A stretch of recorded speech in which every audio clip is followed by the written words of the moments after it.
Hello বন্ধুরা, চলে এসেছি দেখো পাঞ্জাবে। তো পাঞ্জাবে আসবো আর পাঞ্জাবে স্বর্ণ মন্দির দেখবো না, সেটা তো কখনোই হয় না। তো স্বর্ণ মন্দিরে আমরা এবার যাচ্ছি।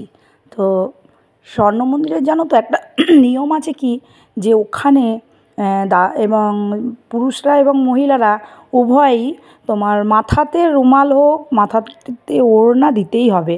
ওখানে খালি মাথায় মন্দিরে প্রবেশ করা নিষেধ।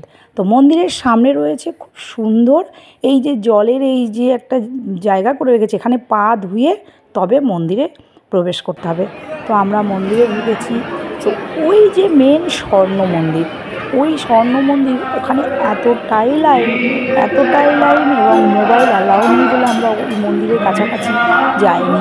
তোমাদের দাদাভাই বলছে এত লাইন দিয়ে আমি মন্দিরের ভিতরে, একদম স্বর্ণ মন্দিরের ভিতরে ঢুকবো না। তো আমরা সাইড থেকেই ঘুরে এবং ভিডিও করে তোমাদের যতটুকু পারছি দেখানোর চেষ্টা করছি।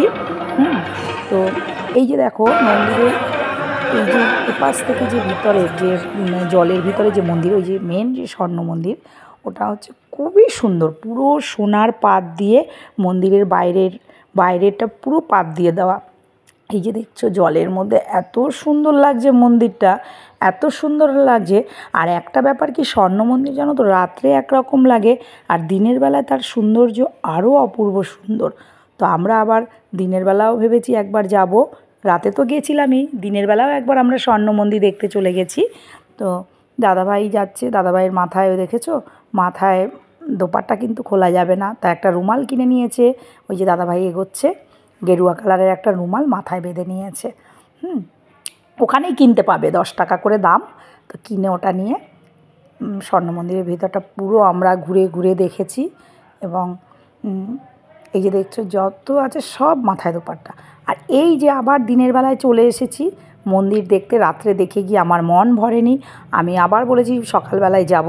তো আমরা সকালে হোটেলে টিফিন করে আবার 10টা নাগাদ আবার মন্দির দেখতে আমরা বেরিয়ে পড়েছি।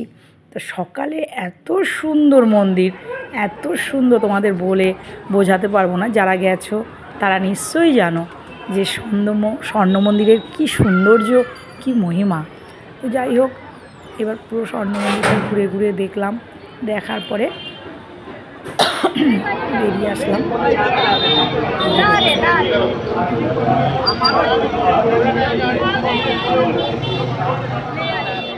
এবার বাইরের দিকটা প্রচুর মার্কেটিং আছে। রাস্তায় বেরিয়েই এতটাই মার্কেটিং যে বিশেষ করে দাদা তো বলছে কিছু কিনতে হবে না, তোমাদের দাদা আগে আগে এগিয়ে যাচ্ছে, জানে যদি আমি আমার সাথে থাকে তাহলে তো এই দোকানে ঢুকবো, ওই দোকানে ঢুকবো। এখানে এসে অমৃতসর এসে তোমার দাদাভাই মেয়ের একটা জুতো কিনতেছে, এখানে ভ্যারাইটিস জুতো পাবে, খুব সুন্দর ডিজাইন। দেখো দেখো একটা ভালো করে নাও, অত চুমচামি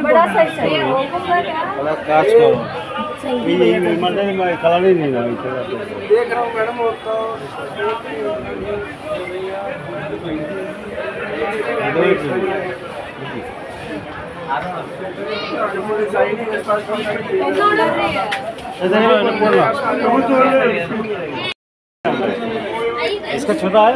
দেখো এই জুতোটা নিলাম আমার মেয়ের জন্য, কেমন হয়েছে বলো দেখি, দেখাও জুতোটা।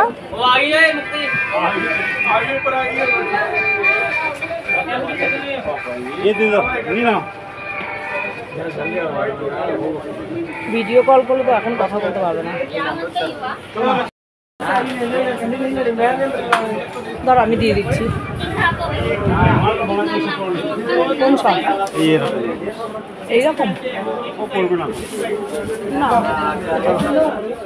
তো মেয়ের জুতো নেওয়ার পরে এই যে আমাদের যে চুটকি সোনা পুকুলি, ওর একটা জুতো এত সুন্দর চোখে লেগেছে, তোমাদের দাদা ভাই বলছে নেব, কিন্তু কি জানো তো পায়ের মাপটা বোঝা যায় না, ওখানে দোকানে গিয়ে কিনতে গেলে একরকম। তো এই জুতোটা আমরা পছন্দ করেছি, বলেছি এই জুতোটা নেব। তো এই জুতোটা আমি আমাদের পুকুলির জন্য নিয়েছি। জুতোটা দেখো খুবই সুন্দর, ছোট্ট। আর এই দেখো জুতোর সব অনেক রকম জুতো রয়েছে ওখানে, 150 টাকা, 200 টাকা, 300 টাকা পাঞ্জাবের জুতো, পাথর বসানো নকশা, খুবই সুন্দর জুতো। বন্ধুরা তোমাদের সঙ্গে সব কিছুই দেখালাম, শেয়ার করলাম। ভালো লাগলে একটা সাবস্ক্রাইব করবে। আবার পরের ভিডিওতে দেখা হবে।